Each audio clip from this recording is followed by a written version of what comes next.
على حسب وداد قلبي يا ابويا راح اقول للزين سلامات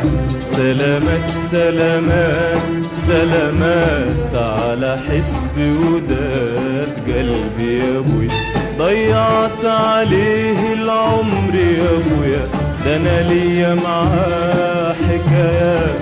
حكايات حكايات حكايات على حسب وداد قلبي يا ابويا على حسب وداد